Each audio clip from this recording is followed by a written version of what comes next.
Been waiting in the water, just trying to survive. But God said there's more for me, more than staying alive. I'm stepping into power, into what was always mine. Divine joy rising, it's my time to shine. Hey, hello. How are you today? Oh, I missed you guys last week, but mother has some things to do, and I had to go to Jersey, take care of some business there. I was getting back a little late, but it's good to be here with you now. This is Diane Butts, and we are doing this little show we call Daughters of Divine Joy. Yes, we are the daughters of the Most High God, and we celebrate, embrace, and cling to our divine joy each and every day that are allowed to be here. And so today I'm coming to you from the PA Empowerment Radio Show, and just wanting to bring you a little sunshine today. So I have been thinking about this whole detox thing.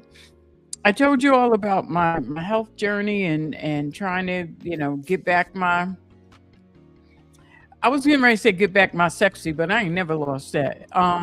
But just, get my body in shape and make sure my health is optimum for living into an older age. Okay, because I want to have some longevity here, but I have to cooperate. I can't just ask God for the longevity and then just eat what I want to eat. So I have been trying to detox my life of sugar. I'm saying trying to because most days I win the battles, but some days, baby, them fingers be calling me. And so, or the chocolate. But for the most part, it is very rare for me to eat potatoes. I haven't had pasta. Oh, God. I haven't had any this year. I think it was from last October. I haven't had rice since last October. Okay. We got fried rice in the refrigerator right now. I have not touched it. So I'm proud of myself when it comes to that. Like I said, the sugar I deal with, but I'm still learning how to cut those things out. I was using a whole, like a tablespoon you get with your cutlery set. I was using one of those soup spoons, the big ones. Okay. I was not the serving spoon, but the larger spoon. I was using that and to put sugar in my coffee. And I started interacting with my AI, and I realized how much carbs I was taking in. So I said, you know what, I got to cut that out. So I cut that out. Some other things I did, but basically what I did, and it's funny because this other lady came in and said, "Oh, I'm doing a carb detox," and we were like, "Oh, that sounds so interesting. What is it?" It was the same thing we were doing, just eating lean meats, leafy vegetables, green leafy vegetables, salads, but there's none of the usual suspects, not even quinoa, stuff like that. They're supposed to be healthy carbs because they're still carbs. Whether it's brown or white, it's still rice, it's still carbs, and it's a lot. So all that stuff we cut out. I don't even really eat a lot of fruits because the fruits that we can have are berries, and I don't like berries. So I've been detoxing my life in terms of my diet and what I've eaten. But you know what? There's a whole lot more to detox in life than just that. And so just the other day, last week, the reason why I wasn't here is because my brother and I went to take care of some stuff with my mother's estate. So it's been 5 years since she's left this earth. I ain't with that stuff. So I just kind of like took those little emotions and stuffed them in a drawer somewhere, not get to doing things that we needed to do legally because quite frankly, I ain't had the bandwidth for it. And so, and really didn't want to deal with those emotions. So it was not as emotional as I thought it was. Handling the business of it all. It was business. It became business. So, yes, I did a lot of talking to my mom during that time, and a lot of memories came back. But it wasn't about tears. It was just about remembering, reflecting, and holding on to that joy and the love of the moment. So it was detoxing in that I stopped putting it away somewhere and opened up that drawer and allowed the experience to manifest. Okay, so that's what I'm talking about today. What are the things we need to be detoxing from our lives? And maybe we should, and maybe we shouldn't. There's sometimes some benefits, but there's sometimes some hazards to detox in your life. And so, anyway, what is this? But the main thing, we want to go from surviving to elevation, okay? And you can't elevate if you got clutter and stuff clouding your journey. And that's what happens when we don't stop sometimes and get rid of things that shouldn't be in our lives. We get, it becomes a cloud. It becomes a cloud, and we can't see the joy. We can't experience the good feeling we should be having because of the stuff that we have not dealt with. Okay, so the first thing we're going to talk about is what it even means to detox. Okay. Now I talked about two forms of detoxing, the way I eat, my diet. Okay. And then the other way was the emotional way. So we're going to get more into the emotional part and the spiritual part. But so right now, let me just put my phone up here because sometimes um engineers trying to get in touch with me and I won't be paying attention. He just loves it when I do that. And so so we're going to talk about number one, what it even means to detox your life. Um, because I know people like to use the word detox and talk about things being toxic, but I don't want to do that here. It's a real practice. It's a real practice, and it's something that is useful to us in our everyday lives. To make sure I have my light on, so when the sun goes down, I can still see you guys, even though it ain't going too much down. Okay, so it's not a punishment. It's a time of discernment.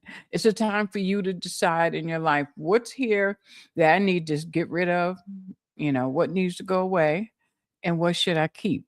What should I expound on? What should I modify? It's just like every year you may change your clothing in your closet. This year, for me, when I changed my clothing in my closet and put summer stuff there, everything ain't coming. All that winter stuff, everything's not going into a container. Some of it's going into a bag to take to a church to donate. And because I am making changes in my life that have resulted in wearing a different size, I'm not holding on to the bigger sizes in case I gain a weight back. No, ma'am. I'm not doing that. I'm getting rid of them because the changes I'm making in my life are not temporary changes, they are permanent changes. So I don't need to hold on to that old crap. See what I'm talking about here? See where I'm going with this? So sometimes there's things that no longer serve you. It doesn't serve your growth, your peace, or your purpose. So why are they hanging around? Okay. That's the question you have to answer. Why are they hanging around if they don't serve you? And sometimes fear is what keeps us holding on to people, places, and things. Fear. Fear of the unknown. What will life be without them? What am I going to replace it with? And that is a question. What are you going to replace it with? Because usually when we find that holding on to things is a habit. So when we kill a habit, we got to grow a new one. And so that's a change that's going to have to make. It's a transition that you'll think about. But don't be afraid to get rid of things just because there's a replacement process that's going to go on as well. It's okay. That's called growth. So open up and let it happen. Um and so we do know that sometimes when we don't watch what we're eating, we have inflammation that gathers in our bodies, and it causes pain. It causes all kinds of, oh Lord, inflammation in the colon area causes all kind of disruptions. You know what I mean? Or pain and bloating and all that stuff. So we don't want to keep living a life just doing what we want to do, when we want to do it, how we want to do it, and not realizing the consequences of keeping everything in your life all the time. Because then you become a hoarder, and we don't want to be hoarders. And so this is a process of renewal and release. And so, you know, the scripture I'm going to hop on, be transformed by the renewing of your mind. And that's what detoxing is going to allow you to do. Renew your mind. Do I need this thing anymore? Yeah, no, I don't need this anymore. Like I have this candle on my desk. I don't know why I have this thing. Well, I do. It was for a retreat. We did in-home retreat with my church, and we lit our candle every morning that we would meet, and we said some prayers and some affirmations, and blew the candle out and went on about our business. Well, with the business that we had for the day. However, I'm still holding on to this candle. It's not like it has a scent or something like that, so I don't need it. I have other candles here. Like I also have this candle that I'm gonna put in the garbage right now because you can't even the wick doesn't work. So this is what I'm talking about. Now that I'm talking about, I'm realizing I'm sitting at a desk with things on it that need to go. You want to know that in clearing, in the detox, you're making room for transformation. You're making room for God to surprise you in a way you weren't even thinking. Sometimes you're making room for a new relationship. Sometimes you're making room for a relationship to change. Yeah, because sometimes we be clogging up our own relationships. We'll get to that later. Um, But if we don't stop and reassess and discern what needs to be here in my life at this time and what needs to go, you'll end up, like I said, keeping everything clogging, clouding your way. And you'll find yourself eventually out of alignment with yourself, with what you need for right now, out of alignment with any sense of clarity, and out of alignment spiritually with God. And so we don't want that. And I surely don't want that for you. I want you to be aligned. I want you to be at peace. I want you to understand what it feels like to be in the presence of God and have clarity. And so, if it means that we have to stop every now and again, whether you want to do it every quarter, every month, however often you need to cleanse your life, do it. Do it. It's good for you. And so, let's get into some of the categories because I'll be sitting here talking and never get to the end of it. So, we're going to talk about the hard thing first, the relationships. Okay. Sometimes we need to understand there's certain relationships that have served their purpose. They ain't here for a lifetime, it's just a moment, okay? So, or just a season, but you need to know when the season has ended, that moment has gone by, and you don't necessarily have to dispose of the person, but you might want to set up some boundaries. You might want to set up keep some kind of contact, but it's a little more casual than formal. And it's okay. You have to decide what that is. Um, one and so I'm going to ask you a question. If think about the people in your life that no, think about the people in your life and who are the people that drain you? What are the things that you're involved in that you have a relationship drain you? And I'm going to tell you one, I'm going to be honest about this. Sometimes church drains me. However, I have purpose there, and so I stay there. I think about how to do it differently so that I won't be drained. And other times when I'm finished doing what I'm doing and I feel drained, I thank God because of the work that I was able to accomplish and the feelings that I have. Even being drained, there's still a joy there. There's still a that I was able to do this thing. And so that kind of draining is good. It's good. But there are some other things that are just exhausting, and there's no purpose and there's no good that comes out of it. It's just you feel like you're giving everything and there's nothing flowing back to you. And so be careful about that. I'm not telling you to dispose of people, because when you detox doesn't mean you have to dispose of the person. Sometimes you may actually need that person. Yes. But that's not the first thing you do. Set up some boundaries, especially for people that are draining, that always take. It's okay to tell them no. It's okay to say, you know what, let me think about that for a minute and go check your spirit before you say yes to something that you really don't want to do. Um, there are, okay. And so I would say if you're making a list of relationships, you know the ones that bring you joy, the ones you love, the people that you love to be around, the energy is good, the vibe is good. So you have those people in your life. But then make a list of those that are draining with no purpose whatsoever, expired relationships that probably should have ended a long time ago. Thank you. You can practice praying. Um, and also just listening. Practice listening. That's a good one. Because when we pray, we also have to listen. Um, Expired relationships, one that you've built but you've grown out of.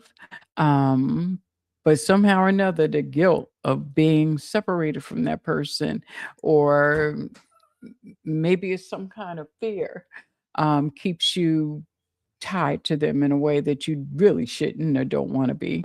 But think about who are the relationships that are expired. You're gonna hear a little boy in here.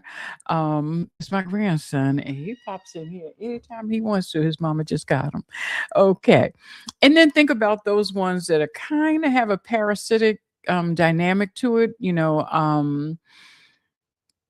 where there's more give on your part and there's more take on their part. You know what I'm saying? Those relationships you should really consider either putting a boundaries around or praying and asking God, this is something you need to get rid of.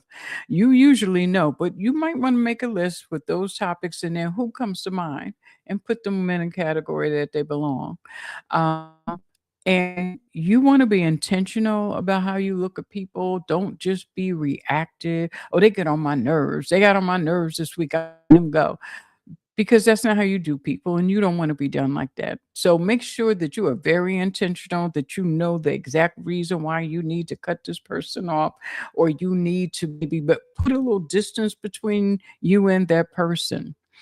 Um, and so some of the benefits is that your energy changes because you're not being drained, because you don't have that person pulling from you and pulling from you and pulling from you and never giving you anything back. Never a word of encouragement, never a word of support, never compliment.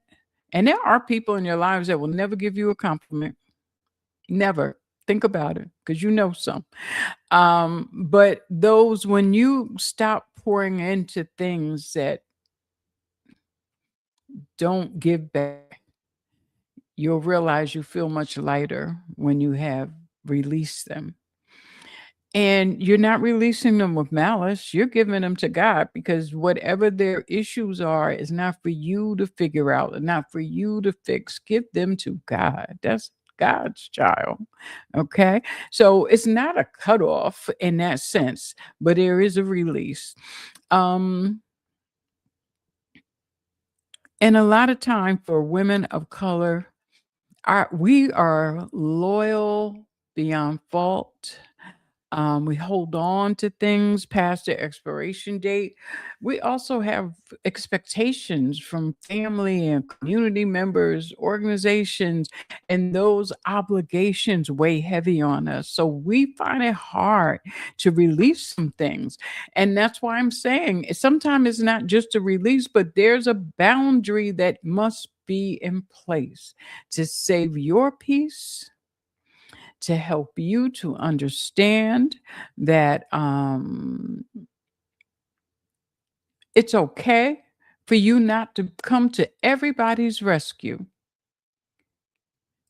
And that's not being ugly, it's not being selfish, it's just being protective of yourself and your time. And being honest about whether or not you really want to do this thing. It's okay. Name it. Say what it is. I'm doing this out of the expectation. There were some people in my life that I would do things for because they knew it was my mother's best friend, so I had to help. Or this person has been in my life and I've known them forever, and so I'm always going to do something for them. So relationship, that's one area that we have to consider.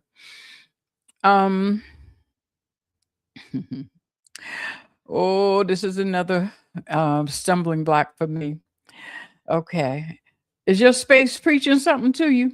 If I asked you for a ride, could I just open up the door and sit down, or would you have to move some things? Oh my God. I am not so much that now, but there was a time, baby, you couldn't sit nowhere in my car, not the front seat, not the back seat. There was always stuff there. I had a full time job. I worked 4 part-time jobs. Yes, I'm telling the truth. 4 part-time jobs, and I worked 7 days a week. And yes, my car was a file cabinet. It was a closet. I have extra pair of shoes. There was one time I even traveled for blow up bed in case the weather got rough and I was one place and needed to stay with somebody because I couldn't get home. That's what I did. And so, and I always had to have a pair of a set of work clothes that I can wear in case of emergency if I got stuck somewhere. So there was always the overnight bag. I was a mess. I was a wreck. And that's what my car reflected. Yeah. I don't like that applause, but anyway. I don't like the applause because it's true. It was so true.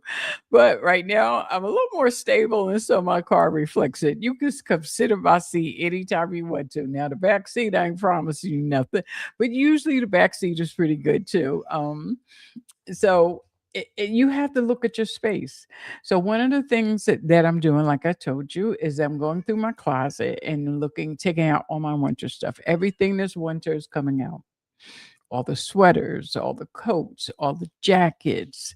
And I'm going to fold those things up, put them in a bag, and take them to a local church here that has a clothing closet where people can come and they get clothes. It's open every week. So I'm going to go give it to them.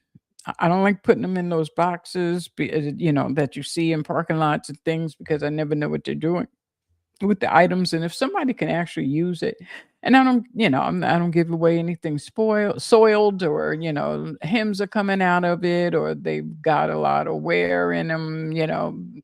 Sometimes women, if you're a nice size, your jeans can rub or fray, and the thighs and the upper thighs interior thigh area. So I don't want to give that to anybody. I'm not giving away any t-shirts that the what do you call it, the iron on things that they've started peeling and all. I don't want to give that away because I feel like if you're gonna give something to somebody, give them something good that's useful that they can look nice in.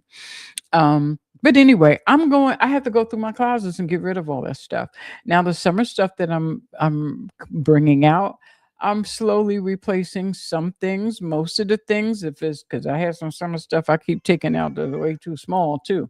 I can probably wear those things now. And so some things will go and some things will stay until probably the end of the summer. And when fall comes back around, I'll make that same decision to give those things away. And so I know that space has to be cleared. This office did not look like this. And I still have a chair behind me. Hopefully you can see it. I don't think you can, but I still have a chair behind me that needs to go. And so it's a process. I've told you we have a multi-generational space, and there's stuff all the time. Kids' toys, the baby has his toys. The the house is not what I want. It's clean, but there's always things. There's always stuff on the table. There's always stuff on the floors, So at night you gather all that stuff up, but then the next day it just starts all over again. And so, yes, that's one kind of clutter, but that's living in clutter. But I'm talking about when you start piling stuff on the edges of your parameters of the room, um, and things are in colored plastic containers and you can't see it, you start to collect stuff that you don't use, haven't seen, and you don't really want it because you would know where it was and you would have it out so that you can use it. Get rid of it. How is it serving you? What purpose is it serving in your life? Let someone else have it. And let me tell you the benefit of doing this. When you start getting rid of clutter, oh, honey, it makes you feel like you live in a new place. It makes your soul feel lighter and you gain so much clarity. You start to have more energy, you're more focused, you'll do more projects around the house.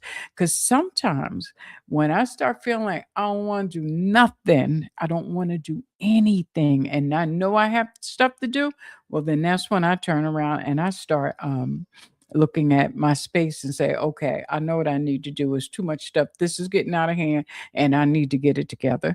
And so that way, once I do that, my thinking is very different. And so since I made big changes to my office, I've been getting things done that, I didn't imagine. I didn't imagine I had the energy for. Mental clutter too. Sometimes we just keep with the list of things to do, to do, to do instead of taking time. And on that list to do is never rest. It's never um we don't put time for afternoon prayer. We don't put time for reflection. We don't have time just to sit and meditate and take some deep cleansing breaths. We don't do that. And so, thanks, sis, for your compliment and your comment. I appreciate you listening. Um, and so, make time for that as well. Get all that stuff out your head. And that's where saying no comes in because sometimes we're busy doing stuff that we don't need to do or that we shouldn't do because we should ask for help. Uh, Let me say it again for the Black women in the back of the room. Sometimes you need to ask for help and stop doing everything yourself. Okay? You you're worthy of someone coming to you and relieving you of all the things that you're doing. I have a nickname. It's called Wonder Woman. And sometimes I really believe that and start doing all this stuff like I'm the only one that can do it and nobody else can. And then I find myself getting frustrated. And I have to make time to stop and assess what's going on here. Why did you just say you can do X, Y, and Z? So I'm finding myself saying, no, I can't do that. You need to do that. Yeah, no, I'll take this day and that. These two things I can do, but that other list of things that you need, I can't do all those things because I have things to do. And that's hard sometimes. But the more you do it, the more you're able to do it. Because the more you get that satisfaction from looking around and say, wait a minute, I completed all my stuff. Now I have time to relax. You start getting used to that time and you want more of it. And so, yes, it's hard at first, but you can do it. So sometimes let's talk about inboxes. Why did I have 200,000 emails in my email box? Like from the moment I opened up that MSN account until like 2 years ago, I had 200,000 emails. Sometimes I didn't even want to open up my emails to see that number. So now, once it gets up to like 1,000, I just go through and I say, what's this date? And let me go. I don't even look at it because if it's from 3 years ago, I don't think I need the information anymore. And so I just eliminate. And if I see something happens to pop up and I think I might want to hold it, I'll create a folder and put it in and stop letting it just be hanging out all willy-nilly. So I try to do that as I go along, but old habits, old habits, old habits. Anyway, we'll talk about that next. um And so we talked about the clarity and all that. So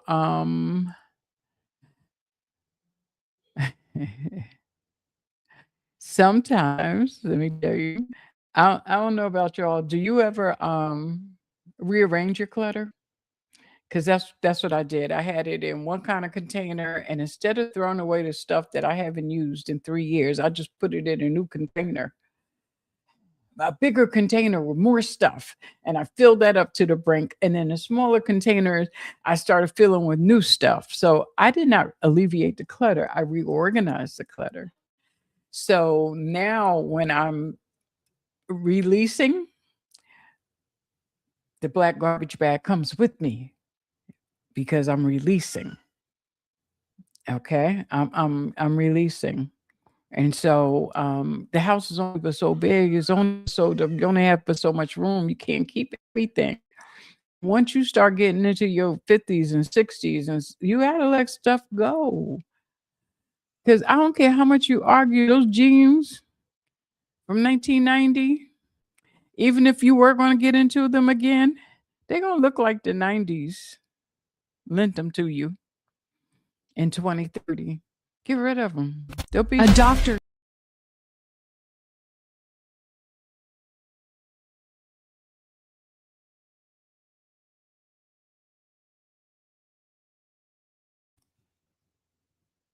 okay. I don't know what just A happened. doctor's calling. A company's mission. United for a greater good. When Edmark International, the pioneers of wellness, joined forces with Dr. LaJoyce Brookshire, naturopath, the world gained a new weapon in the fight for true health. Co-created, science-backed, nature-powered. This isn't just a product. This is a movement. Born from decades of groundbreaking research, naturopathic mastery, and Edmark's relentless innovation. The body wants to heal itself, and we have just given it the ultimate toolkit. A detox unlike any other. A partnership unlike any other. The future of health starts now. Okay, Dr. Joyce, give her a call. You want to detox your body because it's a good thing. Oh, I saw Kendall. I'm sorry. He was over there chat me, and I'm not even looking at the chat. Whew. Old habits. So since we're talking about old habits, let's get into that little area. And so I like my habits. I like that term habits. So I usually say my rhythms. I just have this rhythm. I've gotten into this rhythm of doing things in a particular way. No, it's a habit. I know that. I like the word rhythms better. And I surely don't like to say addictions, but sometimes it do. The sugar thing, that's an addiction. The carbs thing, that's an addiction.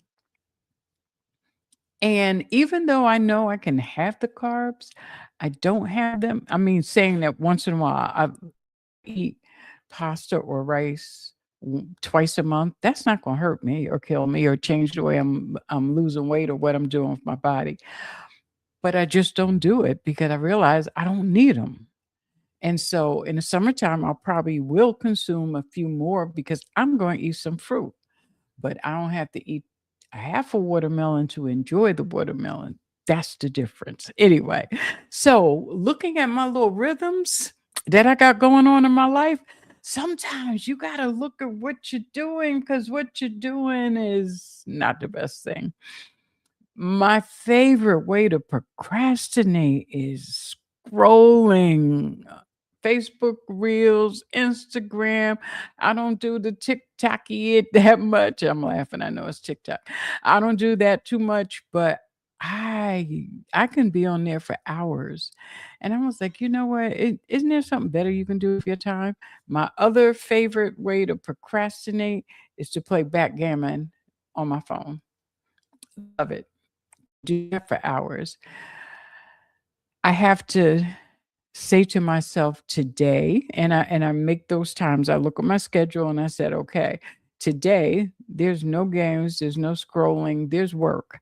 And I set myself up so I can do the work that I take my breaks, I have my meals, I drink my water, do all those things, but I have to work. And so I won't find myself, those are my detox days for social media and for my phone. So I'll just put the screen down and don't engage. I do other things. Um, there are speech habits that we have. Like there you ever have any friends in your life who are complainers, or are you the complainer? Where you just complain about stuff over and over and over? Or you have people pleasing language like, okay, I can do that for you. Yes, that's not a problem. It is a problem.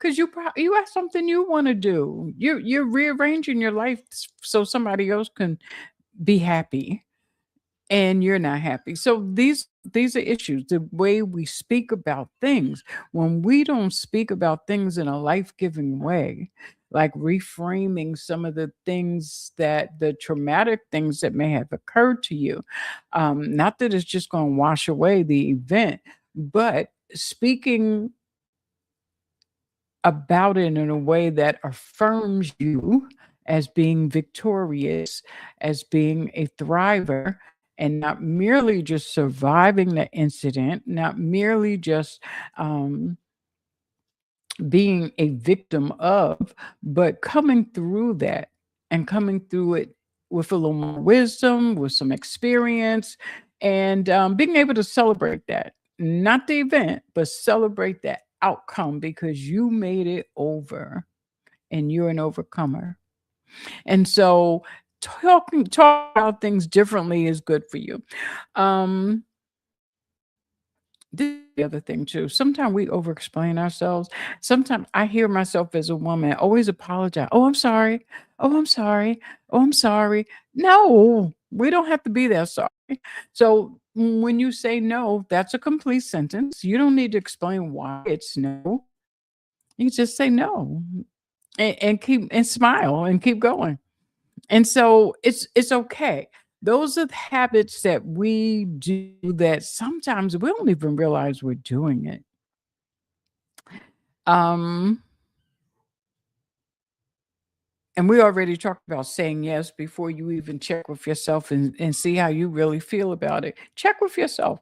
If somebody invited you somewhere and you had a spouse or a partner, you would want to ask them if they wanted to go. What are you doing? How you think? Would you like to do this? You'll talk to yourself about it. You ain't gotta say yes to everybody. I don't care who they are. Sometimes you have to say no to your mama. That's a hard one. I know because it was hard for me, but I had to learn how to put things in a way. I never said no, but I gave her an alternative, and I gave her alternative how I can do things. I think I got 2 different earrings on. I should no, I don't. I just looked down at this and thought I had anyway. Let me get back to my thing. I'm rambling. Um, you know me. Anyway, um, it's hard to say no, but you have to learn how to say no. And mine was not a straight up no with my mother. It was like, I cannot do it now, but I can do it and give her alternatives. Which one would be acceptable to you? So that way, is she's choosing the time. I'm not just saying no, I'm giving her another way it could get done. And if that isn't agreeable with her, and I'll just say, okay, so the next time you need this, or maybe tomorrow I'll check in with you and we can talk about it again. Because it can't get done today. It can't. And my mother had a bad habit. She knew I would go, so I was going somewhere. And like 15 minutes before I go, oh, could you go to Home Depot? Because I need some. Like, I've been looking at you all day long. You ain't know you needed that. You know what I'm saying? So I didn't say that to her because I was not a disrespect. I was never disrespectful like that. But anyway, the way you set up your habits, how you start your day, how you end your day, how you make space for peace in your day, how you respond to people who won't mind their business, how you hold on to your joy in your day, those are habits. And so those practices are the practices that you want to employ just for the sake of joy. just for the sake of peace. That's it. That's the only motivation behind it. And so you make having habits. When you get rid of something toxic, start doing something positive. Replace it with something else. Um, and let me tell you what I did for my because I like sandwiches. I couldn't eat any sandwiches. That was very disconcerting to me. So what I did was I found this bread online. It's not I don't eat bread a lot, but when I eat it, it's only 3 carbs. It actually tastes good. And so, if you can email me if you want to know what it is, but I just enjoy it. I just enjoy it. So that's something that um maybe I'll have once a week. Make a breakfast sandwich for myself, or make a sandwich during the day, or for a lunch as a difference. Because I'm tired of lettuce, and I'm tired of those salads. But anyway, let me see what anything I haven't talked on my little list here. Okay, because and this is the big point I want to make about this whole thing. Why the habits are so important, because we have different versions of ourselves as we get older. And so you have to release some things because they don't work for you anymore. And so you develop new habits because the new you requires them. The older version of yourself is not what you're seeking to maintain. So if you're looking to create new, you have to do something different. And when you do something different, you make space for that newness to come into your life, that transformation. And that's why we change our habits. Because if I never got up off the couch and started working out with a trainer, if I never stopped putting all that sugar in my coffee, if I never backed away from the carbs, I would not be down 2 dress sizes. You see what I mean? So replace old habits with the new habits and got a result that I want. And it's helping me to be a new me, and I love it. I love every bit of it. And if you want to change the trajectory of your life, create some new habits. Let some old things go. For some of us, we need to stop drinking or smoking. For some of us, we need to get up in the morning and have a more self-directed day, have a greater outlook, put the word in your spirit. Um, you know what? My favorite thing was to pick a scripture and stand on that scripture for a whole month. How do I live into this scripture? How do I be this? How do I become this scripture? How do I live into it and make it manifest in my life the return that I believe is going to make? Being a cheerful giver, renewing your mind, loving your neighbor, forgiving people. So those kinds of habits will help you to grow in ways you could have never imagined. I don't even have a bad thing. I don't. eh, Okay. And there is one bad thing about trying to change your habits. When you fail, it's not because you don't have willpower. It just means try again. Maybe you'll try differently, but keep trying. And remember, it's hard to just stop something. Find something new to do. When you replace the habit with something else, a good habit, with another habit, a different habit, it ends up being better because you don't create a void, you're filling it. And that newness will take you to different places. Got me? Okay. And the last thing I'm going to talk about. Okay. Hi. Okay. Very good. Thank you. Thank you so much for tuning in today. I appreciate your comments. Y'all keep it going. And you need to call in. Yes, yes, yes, mom. Give your mom options. Give your mom some options. Thank you so much, Renee. Um, the last thing is the spiritual and emotional detox. Okay, y'all, we're going deep. We're going deep. We're going deep right now. I just said this word a minute ago. Forgiveness. That's real, baby. Let it go. I know he hurt you. Let it go. I know she was your best friend and she stabbed you in the back. Let it go. Because when you hold on to unforgiveness, the only person you hurting is yourself. And I've heard it explained like this, and you probably have too. If you drink the poison, are you going to sit there and watch the other person get sick? Or are you going to be the one to get sick? And it's the same thing. It's a poison that you keep in your body that drives your blood pressure up, messes with your blood sugar, takes your hormones and screw them all up, make you gain weight. Make you angry, cussing, acting outside of yourself every time you see them. Let it go. Your peace is too valuable.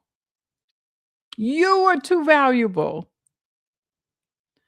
Let it go. Any bitterness, any old grief, inherited trauma, let it go. Any fear based theology, let it go. I know so many people that are scared of God. God loves you. What are you afraid of? And God has already forgiven us before we even done anything wrong. Respect, reverence God, but you don't have to fear God in that you're afraid to disappoint. You're afraid to do wrong. Experiment, try things. I'm not saying that don't go out and shoot up any dope. I'm not telling you to do that. And even if you did, God still forgives you and God still loves you. Nothing can separate you from the love of God. And so we don't need to fear that. Unforgiveness is it just holds so much that anger and stress. Even if it's something you think you dealt with and you're repressing it, repressing stuff is the worst thing you can do. That's what I said. I had to take that grief out the drawer and deal with the issues, the legal issues of my mother's death. I had to do that. Emotions, yes, they flooded. Yes, they came. Started coming a whole week before I actually did what I needed to do. But when it came time to do it, I was so glad I was able to. Now I was tired as heck when everything was said and done because of how emotional it was for me. It wasn't I had to tear, but it's just like the weight of it, the weight of the thing. And it was like I finally closed the coffin. Yeah, I finally did. For some, because I always talk to my mom, so for some way, everything she's still alive, very much in my mind. But I closed the coffin.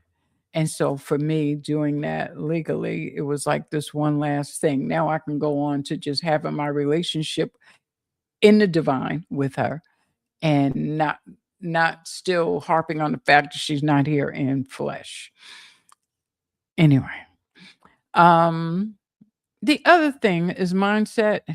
Sometimes we have to change the way we look at a thing. That scarcity mindset. Stop saving every Chinese container. I mean, every container you get from the Chinese store. They're not sets to be collected.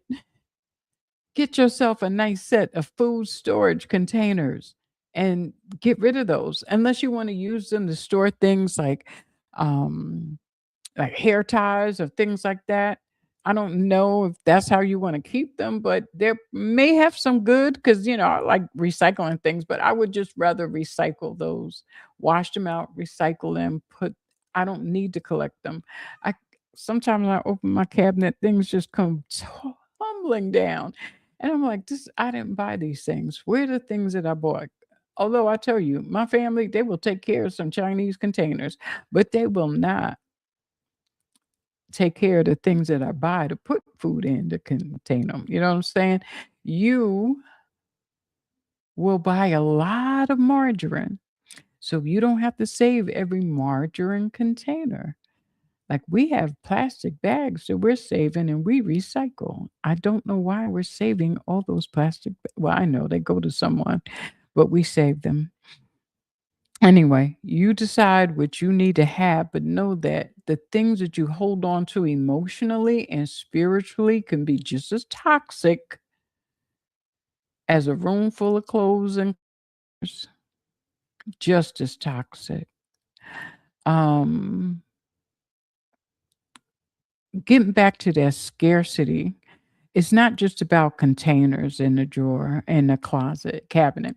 It's also about love and how you enter into relationships because the last thing you want to do is enter into a relationship thinking you are unworthy, believing you are not enough, being afraid they might leave you. That's not a way to enter into a relationship, and that doesn't even attract people who are worthy of you. And so changing your mindset and how you look at things and how what you believe about things, especially what you believe about yourself, is a that's a time of detox that is so important. It is so important. We want to understand that if we get into the habit of spiritually bypassing things, like you want to bury it and then put a scripture on top of it and feel like, whoo, I gave it to God. But you ain't handled it inside of you. God might have it, but you still holding on to a piece of it too. And you need to let go. I want you to understand that when you do that, it's it's like causing harm to yourself. It's like you're beating yourself up. And you may even be causing yourself to be sick. Half the time, the problems we have with lower back pain, indigestion, inflammation in different areas of our body is because of the emotional baggage we're holding on to and the spiritual baggage that we're holding on to. Pastor is not your representation of Christ. Pastor ain't nothing but a man or a woman, just like you. It's okay to respect your pastor. It's okay to esteem your pastor, but know that that pastor is a human being. And when you ain't in earshot or there's no evidence, pastor being as human as the last person, as every other person. Understand that. So be careful. You can listen to them, but you can also research for yourself. You can also read books for yourself. You can also read the Bible for yourself. You can also create your own personal theology that guides your life. That guides your life. And it's okay to release maybe things that people have been carrying in your family for a long time. Let it go. You don't have to be like them. You don't have to carry the burden of must and shoulds that have been in your family for generations because of the harm that has been passed from one, or the guilt passed from one generation to the next. Let it go. Be the cycle breaker. You don't have to maintain the cycle. You can just stop it. And you don't have to cut everybody out of your life who's a part of that cycle, who keeps the cycle going, unless it's really toxic to your being. Sometimes you have to find your own family, an alternative family. Let's not hide behind God or hide behind scripture and not deal with the emotional garbage that's in our lives. Sometimes you got to have those hard conversations. Sometimes you got to let those close people go. Sometimes you got to call a thing what it is. Sometimes you need to go talk to somebody else, like a therapist or a spiritual director. Because most pastors, unless they are a trained counselor and there'll be some letters or license that come along with that, they're just people that you're talking to. They don't have any particular skill in doing these things. And really, if they have a license, they're not gonna give you therapy. I don't know about in Pennsylvania, but I know in New Jersey, as a pastor, you have 3 sessions with the person, pretty much as if you're counseling, and you need to refer them to somebody else if they need somebody else to talk to, because some things need to be handled in therapy. Okay. Um, and sometimes we have self-help groups. There are book clubs that read all kinds of books and have discussions, and they have community. There are organizations sometime where they're family oriented, like Jack and Jill, family oriented, family centered. You raise your kids in there, you teach them leadership, you teach them all kinds of experiences, and you have camaraderie with like minded people. Those groups are good. There's sororities, there's fraternities, there's all kinds of ways of being involved and forming community with people who help you grow and help you release and will make space for you to be human and vulnerable and open and honest and raw. They'll make space for you. Find those places. And so, in closing, because it's about time for me to get out of here, I got 5 minutes. I'm only going to take 2. Detoxing your life is not a one-time event. It is a practice. It's something we have to do over and over and over again. You should always assess, always release, and always clear out the things in your life that are not serving you anymore. Y'all be blessed. I love you all. And I pray that you have a beautiful rest of this week and a wonderful start to your week next week. Okay. Love you all and be good, be kind to yourself, and just hold on to all the things, all the joy that you can in your life. See ya. Bye bye.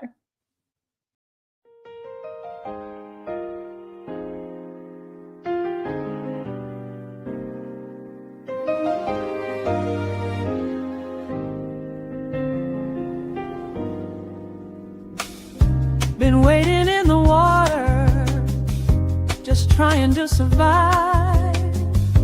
But God said there's more for me, more than staying alive. I'm stepping into power, into what was always mine.